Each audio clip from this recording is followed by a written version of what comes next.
Amreli RNB તંત્ર દ્વારા contractor પાસે રોડ તોડાવાયો. અમરેલીમાં 3 મહિના પહેલા બનેલા સીસી રોડ ફરી તોડવામાં આવ્યો છે.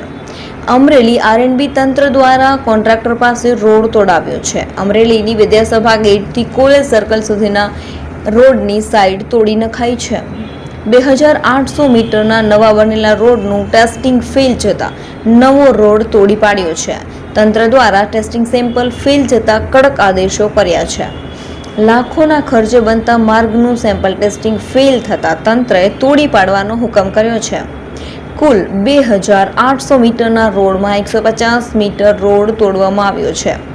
પ્રજાના પૈસાનું પાણી કરતા કોન્ટ્રાક્ટર દ્વારા રોડ તોડવાનો આદેશ અમરેલીના આરએનબી વિભાગ દ્વારા કરવામાં આવ્યો છે. મારું નામ એચ જે ઢોલાવાલા.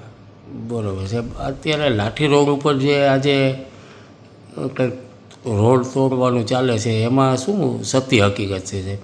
એમાં સત્ય હકીકત એટલી છે કે લાઠી રોડનું સીસીનું હાલ કામ ચાલી રહ્યું છે.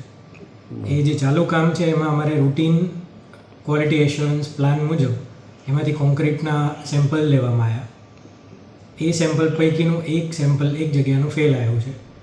એટલે અત્રેની કચેરી દ્વારા ઇજારદારને એના ખર્ચે એટલી જગ્યાનો રોડ તોડીને ફરીવાર બનાવવા માટેના આદેશો કરવામાં આવ્યા છે. બરાબર છે. જે કામગીરી હાલ ચાલી રહી છે અને એ ટૂંક જ સમયમાં પૂર્ણ થવામાં છે. બરાબર સાહેબ, તો એ એટલો કટકો જ છે કે પછી સાહેબ આગળ કાંઈ? મેં જેમ કીધું કે ઘણી જગ્યાએથી સેમ્પલ લેવામાં આવ્યા. ખાલી જેટલી જગ્યાઓ કે જ્યાંથી સેમ્પલ ફેલ આવ્યું છે એટલું કોન્ક્રીટને ટોટલી રિમૂવ કરીને ત્યાં નવેસરથી કોન્ક્રીટિંગ કરવાની આદેશો આપ્યા. અને આ ખર્ચ જે હવે થશે એ ખર્ચ કોણ ભોગવશે સાહેબ? કોન્ટ્રાક્ટરે ભોગવવાનો થશે. એના ખર્ચે અને જોખમે